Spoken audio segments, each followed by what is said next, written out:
Welcome all to this session on advancing net zero and Paris proof. You can enlarge the slides by double-clicking on it. My name is Martin Mooi.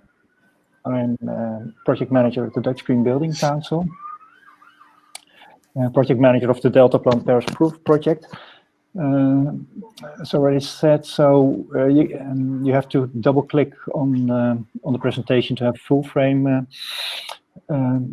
view on it. The sessions will be recorded, and we only have 45 minutes, and we have 5 speakers, so we will need this 45 minutes. So if you have any questions, please write them down in the chat, and we can come back to this. And when we have time, Victoria, she will moderate the session. We can come back on this.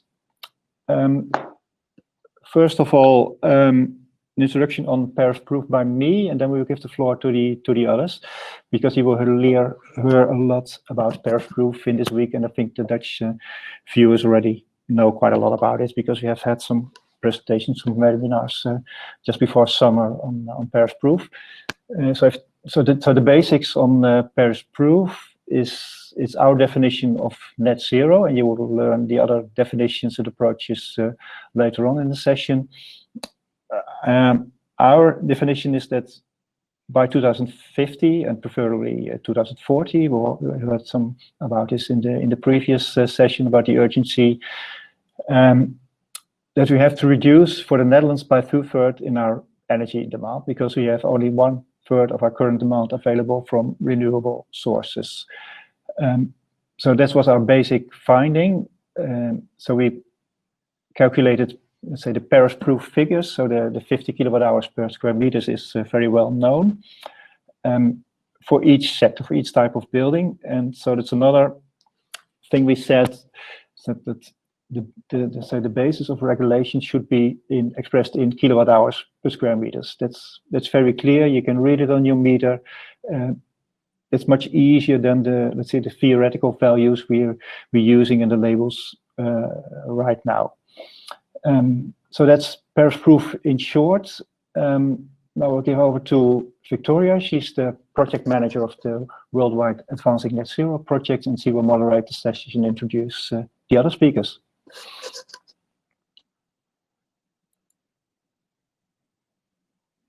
Excellent. Thank you so much, Martin. And if I could share my screen for a second, hopefully you'll be able to see this up now. Is that good, Martin? Yeah. Yeah, great. Thank you very much. So welcome everyone to this international expert session on advancing net zero and Paris Proof.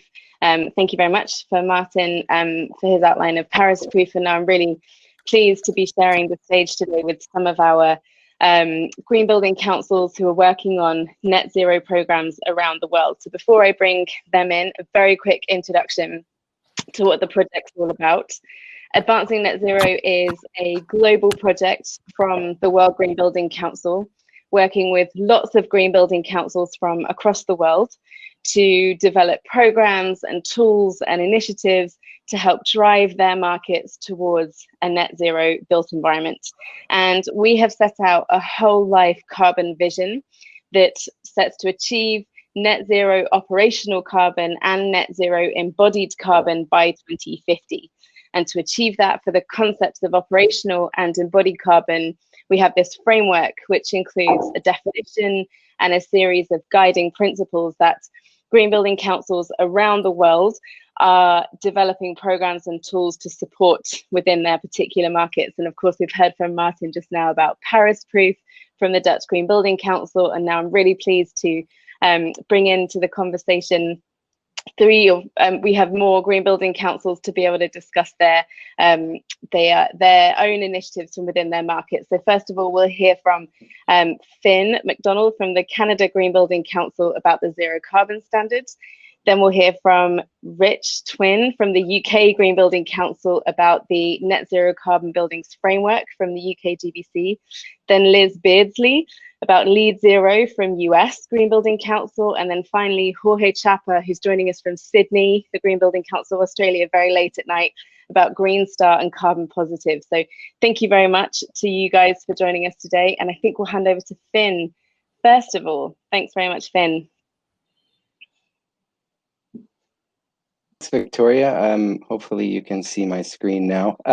So I'm going to do this really quick for you. In Canada, we actually have two standards. They're both collectively called the Zero Carbon Building Standard, but we have one for design and one for operations.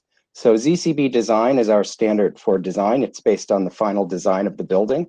And you can achieve it before construction is even finished. And that's where we look at really aggressive energy targets, embodied carbon reductions and things like that. Then we have ZCB Performance, which is an annual performance verification. And the two were designed to go together. So the performance verification looks at 12 months of operations once the building is operating to confirm that you're actually operating as a zero carbon building. Now, that being said, it does stand on its own as well, and any building can go for performance certification, even if it has not achieved the design certification.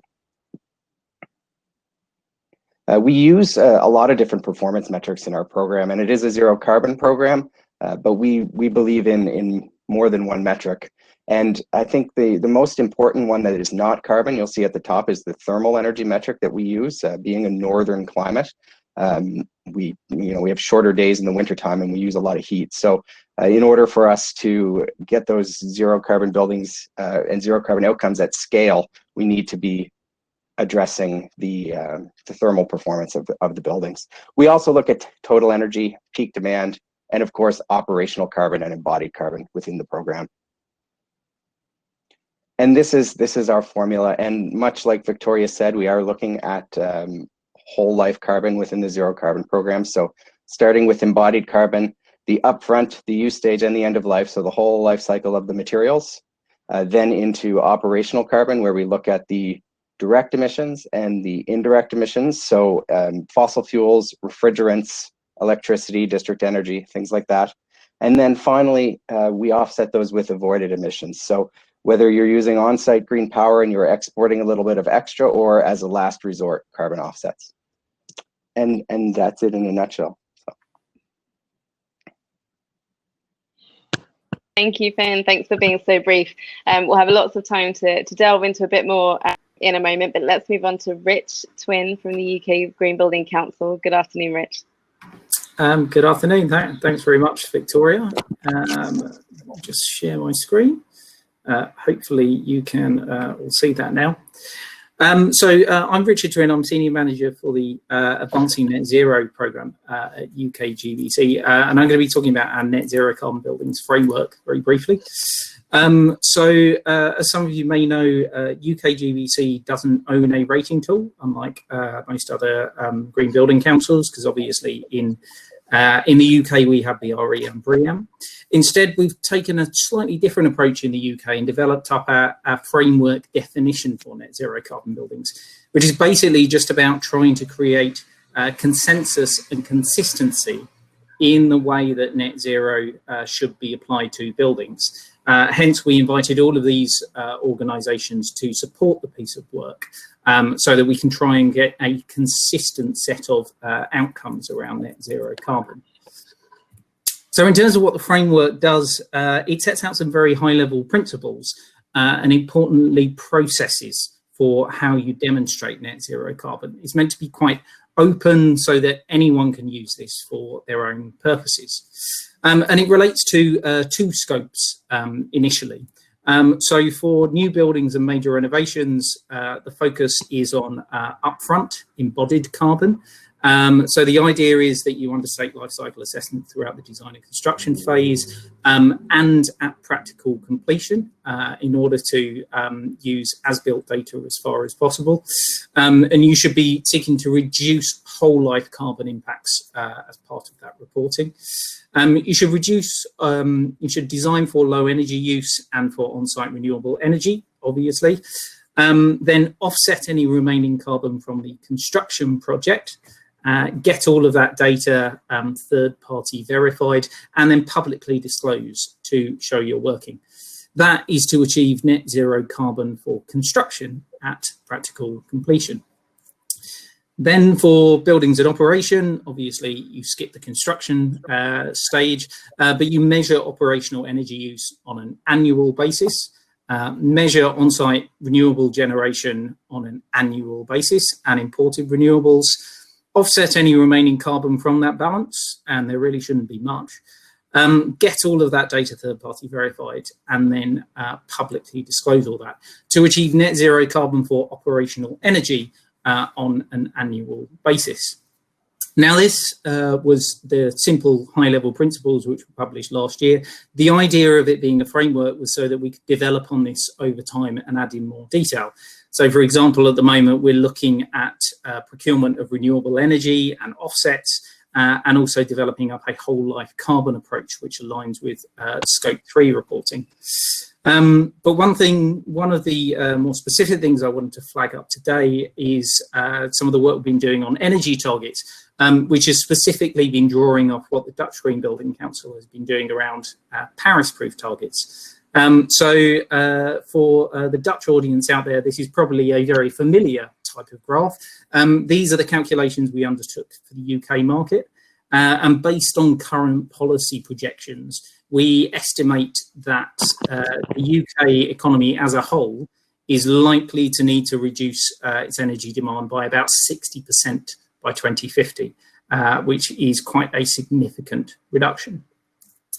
So what we've done is we've then applied that ratio to office buildings in the first instance. So we've worked with a number of other organisations to try and apply those kind of outcomes based on the data we have available. So that gets you down to our Paris-proof targets, which are those over to the right of this graph. You'll see running from 2035 to 2050. That's broadly about 70 kilowatt hours per metre squared per year for net lettable area for the whole building.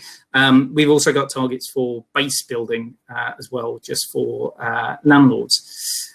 So we published those earlier this year, but then we got building owners and investors coming back to us and saying, well, that's all very well and good, but what are we supposed to do today? And so we set out this trajectory as a way of trying to help guide building owners trying to get down to those Paris-proof levels. So you'll see there are 5 yearly increments based on what we think best practice will look like, getting down to Paris-proof levels by 2035, which is what we think is probably the earliest that we can feasibly get large numbers of office buildings down to that level. The basic idea being that you should achieve this energy performance target in that particular year, undertake your net zero carbon balance in order to achieve net zero carbon in operation. So we have received very positive feedback on this from the market so far, and we're currently in the process of looking at whether we can do a similar approach for different sectors in due course. I will leave it there, but obviously you can check out all of the detail about the framework and about the energy targets on our website. Thank you. Great. Thank you for flying through that for us, Rich. Let's next head over to the US with Elizabeth Beardsley from the US Green Building Council. Good morning, Liz. Good morning. Let's see if I can get my slides up.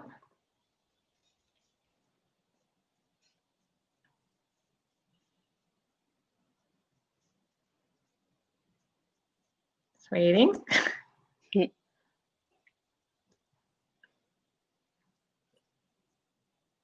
I can start talking while I'm waiting for the slides to come up.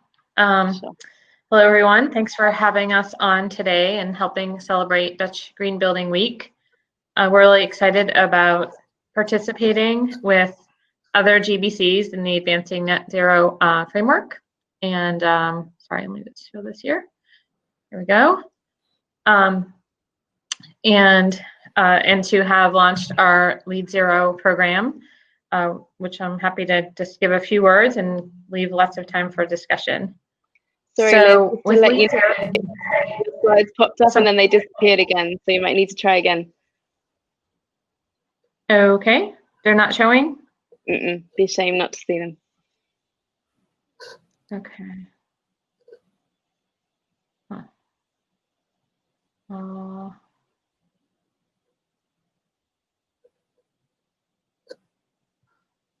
right, sorry folks. Try again.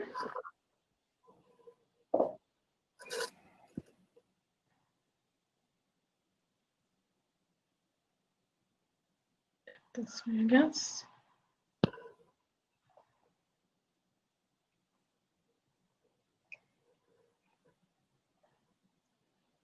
Would you like us to maybe move on to Jorge first and then we can come back to you, Liz? Can you see them now? Oh, here we go. Yes, there we are. Better? Great. Okay, Yes. sorry about Go that. ahead. I don't know what happened. All right, well, anyhow, so with LEED Zero, we have 4 discrete certifications, and a project can get any one or even all 4 of the certifications. We have, each one is a net zero balance. We have LEED Zero carbon, energy, water, and waste. And I'll highlight today carbon and energy. What they have in common is it is a certification and it goes through our review process. It's valid for 3 years.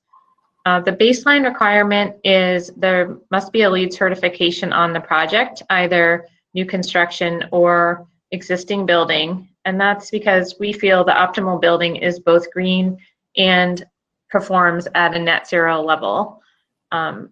You know, with the LEED certification and a baseline green building, you're ensuring that there is attention to the full range of impacts and considerations, including taking into account human occupants and indoor environmental quality, that health component, materials, impacts on water, on habitat, on other resources. So, this is intended for a performance certification based on 12 months of operating data above and beyond a baseline green certification. And the process is fairly simple, providing that data after the net zero balance is achieved. So for LEED Zero Energy, we're looking at source energy, and that's to account for all of the energy that's used.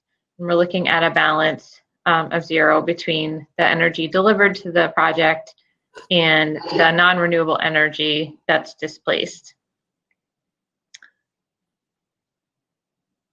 This has been a fairly popular program. One of our first projects in the United States was from Integrity Group in Arkansas, and Chris Ladner is pretty excited. He's our lead fellow that has championed this program. And says it's simple, make more than you use. Of course, we all on this call know that it's a little more complex than that, but that's the concept that we try to embody here.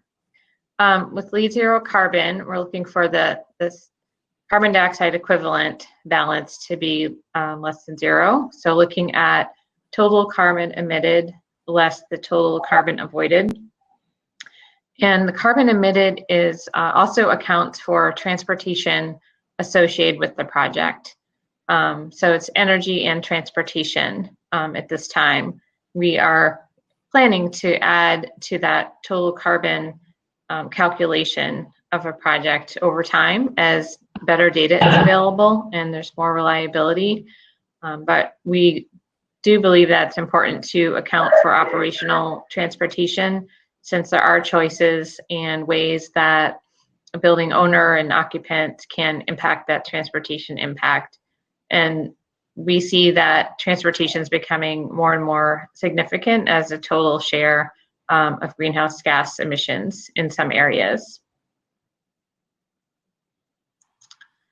So far, or as of the end of last year, I guess, we had 14 certifications and another 16 registered projects. So we're pleased with that first year performance. And these include both US and some international projects. As I said, it's fairly simple. The main resource is the LEED Zero program guide. which is easy to find on our website, or just Google that. And there's also our registration email to provide that can also give you more information, lead0@usgbc.org. So a couple of quick examples. This is an elementary school in Virginia, the Discovery Elementary School, and this is operating at LEED Zero Energy. It's pretty exciting. It was the first school to earn LEED Zero. It's all electric, and it has a rooftop solar array that's used not just to provide energy, but also for education of students. It has geothermal as well below the playing fields, and it's actually net positive. And there's a great dashboard that shows the building performance that I think is used in education, as well as to educate the larger community about what's possible. And here's the integrity project that I mentioned. This is in Arkansas, an office building. Yeah, this was really a great project because it's a historic building. It has historic local architecture, but was still able to achieve zero energy with highly efficient systems. There's a great case study here also of how it's not just design, not just construction, but the operations phase and getting employees engaged, and really that careful management of your systems is so important to truly achieve net zero. And here's another project in Brazil that also achieved LEED Zero Energy. And yeah, and this had pretty remarkable energy use intensity of 25 kilowatt hours per square meter per year. So they're also really basically operating at a net positive as far as energy. So in the interest of time, I'm gonna just turn things back over. So thank you. Great, thanks so much, Liz. And now let's travel and hear from Jorge. Hi there, Jorge. Hi, everyone, and good evening, or good morning, or afternoon. Who knows? Indeed. Very briefly, what I'd like to just briefly talk to you about is essentially the journey that we went through in Australia. As you would have heard, there's a lot of definitions about net zero, and I won't spend too much time on talking about ours because it's really very appropriate for Australia and specific to it. But I think what matters more and what might be of bigger interest is essentially the way that we went through and why these mechanisms really do matter. And so we asked ourselves the following question in like 2015. We essentially asked ourselves, how do we drive the Australian built environment to a 1.5-degree trajectory? And there's questions like, how do we, does this mean that the built environment needs to be net zero? Can we agree on what net zero means in Australia? Can we actually create the conditions to make the National Construction Code to change? Here we have one in Australia. And how do we actually create the trajectory for that? Like, how do we create the market? And so we released this document, and we worked on it for about 2 years. We released this in late 2018 from memory. And what we tried to do was essentially set out a roadmap for what we call the carbon positive built environment looked like. And we had 3 goals with this document. One was to define and set the trajectory. The second one was to create a market for net zero buildings. And the third one, and really the critical one for us, was how do we change regulation to make it happen? And the reason for that is our goal wasn't necessarily to just change, our goal wasn't just to change what those, say, certified buildings look like, but rather how do we change the entirety of the market? So we kind of went through the process, right? We defined what the problem was. And so we defined what a net zero building was for Australia. And, it's what you'd expect. Built with lower upfront carbon emissions, that is highly efficient, fossil fuel free, it's powered by renewables, and anything remaining is offset with nature. There's nothing really controversial about the approach to this. But it took a long time to agree to it. And the second thing we had to do is agree on what does the trajectory look like. And what we set out ourselves, and we managed to get industry to agree, in addition to agreeing to the definition, was to say, what does long-term mean? And so we set out our goal, which is every new building in Australia should be net zero from 2030 onwards. That's everything that gets built in Australia, and every existing building be net zero by 2050. And that's easier said than done, because what you don't want to get to is get to a point where it's just going, everything goes fine, and then regulation flicks over and everyone has to deal with the problem. So we used our mechanisms that we have, which was Green Star, our rating system here in Australia, to drive the change over time. And so we set out, and this was a few years ago, we set out what the trajectory was going to be for you to get a star rating. So we don't have a separate certification process that we'll manage ourselves. What we'll have is, within the rating system, just clear targets that say, over time, you don't get a choice, you have to do this. And we'll highlight that this is the desired approach for everyone else. That approach has actually worked really well. We're about to launch the revision to the rating system. We have a lot of interest in it, and we're seeing a lot of, essentially, the market being created because of what we're trying to drive. And that clarity of approach, the fact that you're setting targets long term, means that you will get those results. And we're doing the same thing, I should point out, with the existing buildings as well. So we decided that as a first step, we would actually really adopt the global commitment for net zero carbon buildings, which World GBC released, and we've been pushing it quite hard. So we have 21 companies in Australia have signed on to the commitment, everything from the property developers to a bank, for example. But what all of that creates, though, is that it creates the avenue for change. And so we do a lot of advocacy, and we do a lot of shared advocacy wherever we can.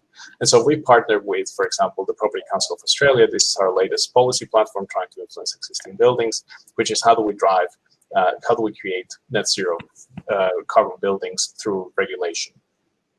But separately to that, all of the effort that we've done actually has resulted in change.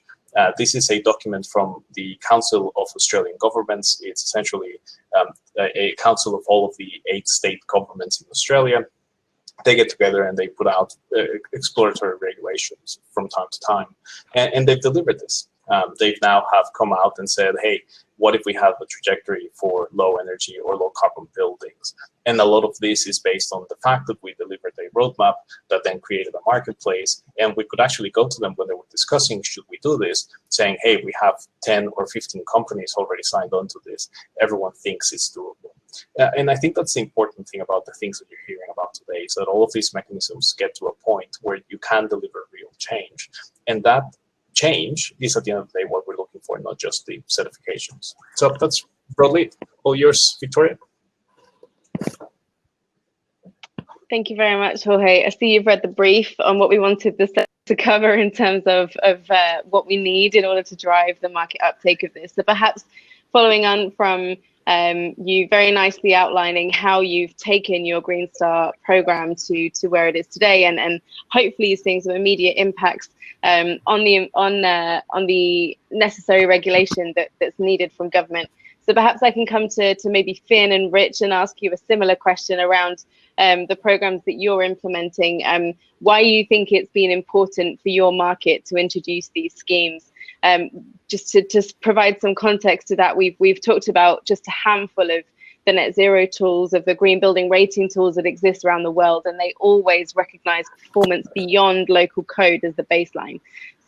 So these programs we're talking about today, the net zero carbon, the zero carbon standards, go even further beyond. So why do you think it's important to your market that we introduce these schemes now? To Finn and Rich, please, first of all. You want me to go first? So I think in Canada, you know, our building codes haven't been going far enough. What we found is that we also don't get the performance that we expect with the way the codes are set up, because there is no performance verification.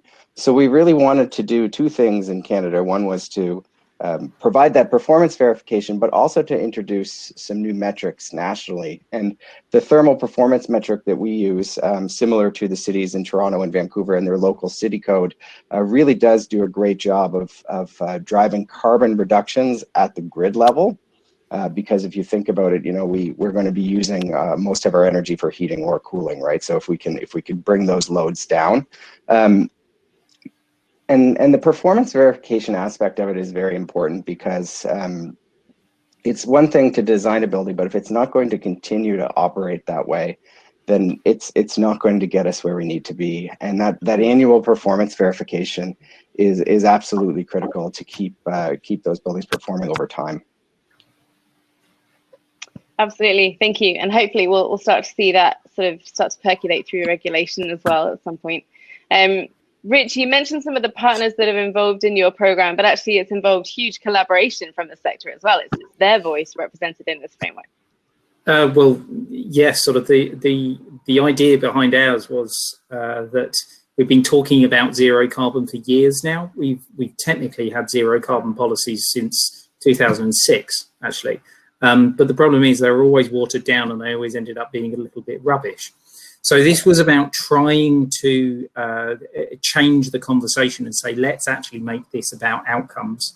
So similar to what Vin was saying about the performance verification side, our building code does not look in any kind of sense at actual performance. It just runs some very poor calculations, and then you're expected that, yeah, you've complied. But we're not actually delivering against that. So this was about trying to change the conversation and saying we need to focus on outcomes, both in terms of energy performance, in terms of carbon, but also start to bring in the conversation about embodied carbon as well, which has not been addressed at all so far through our building code.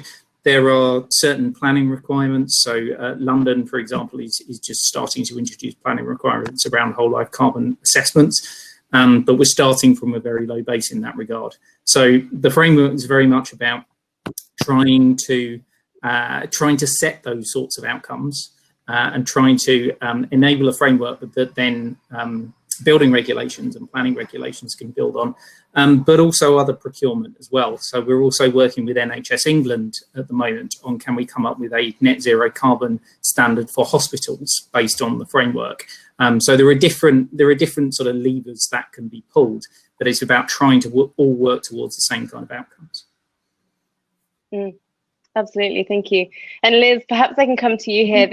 The LEED certification program has been in place for years, for I'm sure I can say decades. Yeah. It's been 20 years, right? So I can now with an S as of this year, isn't it? So I think it's always really been trying to set the bar and push the market forward in terms of delivering what we know are greener and more sustainable buildings. So how do you feel that LEED Zero will pull it further in that right direction? Thanks, Victoria. A couple of things. First, we were hearing from leaders in the building sector were really asking for a net zero certification. I think that they were hearing the cries of scientists and the 1.5 degree report, to be certain, and wanted to be able to show that they were truly performing at that level and to show others what's possible. I think we need to have the scale our transformation to deep efficiency, to net zero buildings, and we can, but a lot of people still don't see how that's possible. It's like where rooftop solar was 20 years ago, and people thought that was just a dream, and now it's really proliferated in a great way. So I think people really wanted to see that certification to be able to show that they really have done the work, they can achieve net zero, and there's lots of benefits to them as well. They're saving money, they're showing this leadership, they're walking the walk, not just talking the talk. So I think having LEED Zero really fits in with where we were going. We have already had a transition from 20 years ago where LEED was more of a strategy-based system to now we're at version 4.1, which is very much performance-based and then aligns with our ARC platform to also keep pushing on performance. The LEED Zero really fits in that progression that we've had over the last couple of decades and helps point the way. There's a question in the panel box I can see from our audience asking about the prerequisite for LEED certification and maybe how many buildings that means that we could target in terms of LEED Zero. But one of the benefits of aligning it with LEED certification is that the LEED scope is far broader than just energy and carbon, right? Mm-hmm. Right, and that's what we felt was important, that we didn't want to pivot to a single metric approach and to still reinforce the need to protect habitat, water resources, human occupants, pay attention to indoor environmental quality. And that's certainly on a lot of people's minds right now with the pandemic. So yeah, that's why we have the baseline requirement. Good, great. Okay, so Martin, maybe I can bring you into the conversation here. The LEED Zero system that we've heard about, that is a program that can be applied anywhere in the world where you can achieve a LEED certification building. But as we've heard from the overviews today, there are nuances to each of these different schemes that sort of bring in local conditions and allow the programs to be adapted for specific requirements, specific performance metrics. And so why do you think this is important to have a Paris-proof system that's designed specifically for the Dutch market? Well, there's a lot to say about that. So when we started the project in 2015, just around the Paris conference, we also have a certification scheme, and we run the BREEAM system in the Netherlands, and we're doing quite well, but we thought we need an acceleration. So we need to have a system which is applicable for everyone, which everyone can use, which is a simple system. And of course, with what has just been discussed or questioned to Liz in the chat, is that you this can there's more to say about a sustainable building than just a low energy building. So we're also promoting this holistic approach. We're still promoting, so we're working on all these categories. We're also doing a program on circularity, and we're also planning to expand the scope of the Paris-proof figures towards a whole carbon figure. So that will be the next step we will be taking, and others already did. But since in 2015 we said, well, the urgency now is on carbon emission, to reduce carbon emission. Of course, we need to develop or to refurbish in a good way to have healthy buildings and access to transportation, etc. So this all remains. Great, good stuff. Thank you very much, Martin. And I think this is particularly relevant to Finn for the climate that is unique in Canada, and yet you have such a huge, massive area to cover and lots of different climatic zones as well. So also very important to have specific performance requirements to Canada for this program.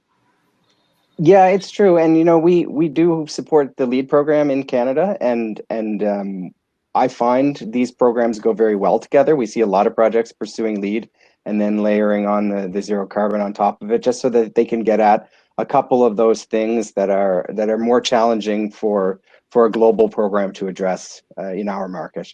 And you've been running a series of accelerating to zero webinar sessions or seminars when we were able to meet in person, right? In terms of supporting your members and delivering these projects, are you seeing good uptake? Yeah, I'd say, we're definitely, what we're hearing is we're changing the discussions that are happening in the early design right now. And we're starting to see that translate into project registrations. And I'm fielding a lot of phone calls about prospective projects right now. So you can see that, as we start to design and build these buildings in about 2 years' time, I'm going to be surrounded by them. But, we did a 2-year pilot program, and we got 16 projects that we really shared all of the learnings from those projects with the country. We went on the road, we took them with us, and we really got that information out there, and it's starting to pay off. Good stuff. Great, good. And similarly, Jorge, you've got lots of programs within Australia that are helping your members to deliver on some of these commitments they're making. And one of the things that we came to recognize in our case was that I guess our goal became very quickly shifting regulation from that perspective. And so what we're doing with all of these programs is just plugging in the holes that regulation doesn't have, right? Like in our case, we didn't have a clear definition of what net zero meant. So it was a case of how do we engage with government, private sector, and so on to deliver something as a first start. And then how do we get the trajectory? And how do we mainstream the idea that net zero building shouldn't necessarily be like in addition to or as a unique, wonderful thing, but rather mainstream the activity of actually, why aren't you designing net zero buildings? One of the small things that we have in the new rating system, for example, is we actually ask you to go through a questionnaire that we're currently writing, if I'm honest, but will be developed in a month, that essentially walks you through your decision frame and just asks you to justify why aren't you net zero. You're not penalized, but it's just normalizing the question of you're going this way. Why aren't you achieving that goal? And what we found when we ran that questionnaire with a few projects, and these are big, like giant office towers that are being built in Sydney. One of them was getting off the ground already. And we asked them to just go through it, and we didn't think that would have a lot of change. And what we found was that they looked at it and said, actually, why are we putting natural gas in this big tower? Let's just electrify it. And so they've spent $1 million extra just to redesign the building that was already being put in place to go fully electric so that they can be powered by renewables. And just forcing them to go through that, achieve that goal. And that's the thing that we're trying to normalize here. That this should just be normal now rather than exceptional, and that's the difference. That's something to keep in mind. Thank you. It's super inspiring. I think the process of going through that can really help unlock some of these solutions that we're looking for. And maybe Finn, just to come back to you on that, you've had a similar experience with requiring LCA calculations as part of pursuing the operational zero carbon or the zero carbon performance standards, and not setting targets just yet, right? And then that was under review for the second version of the standard. Yeah, so in the first version, we did put a mandatory reporting requirement for embodied carbon, and I would say that was very enlightening for the market because they had never really gone through that exercise of quantifying their embodied carbon before, or at least most of them hadn't. And we did have one pilot project, which was located in Quebec, which is the French region of Canada, and they are almost 100% hydroelectricity. So when you electrify a building in the province of Quebec, you'll find that your operational emissions are next to nothing. But when they quantified the embodied carbon, they said, well, if we're doing all of this work on the energy side and we're not addressing the embodied carbon, then we're clearly not doing this right. So they were the one pilot project that really took embodied carbon seriously and were able to get some significant reductions, and were a great example for the rest of the country. Good, thanks very much, Finn. And then I think final question, I'm coming to you, please, Rich. And there's been a couple of questions within the comments box about the net in our net zero, right? So the sort of challenge in terms of over an annual basis, generating more renewable energy, potentially where your supply is much higher within the summer months versus demand in the winter months, and really should we be targeting for energy positive? Actually, though, only over the course of the year you've got a bit of contingency within that calculation. How does your framework address that? It is a slightly complicated issue. We sort of stopped short of addressing specifically that issue with the first iteration. We sort of wrote in a couple of routes that we need to take in the future, namely time of use emissions reporting. So that actually you are probably exporting more energy to the grid than when you're using it. Just to say, well, are you actually exporting it in the middle of summer and taking it all in the middle of winter? That doesn't quite add up. And the second is around peak demand metrics, around which we don't have an awful lot of data at the moment, but are something that need to be explored, particularly looking at it in relation to heating demand, and potentially even putting a sort of peak capacity that there should be on heating systems, rather than specifically saying what your demand should be. But it's an interesting question in and of itself, though, because it opens up debates about where net zero should be achieved. Because in the UK, there's a very big debate at the moment about whether you should be putting on-site renewables, or actually is it more cost effective to do it at a grid level.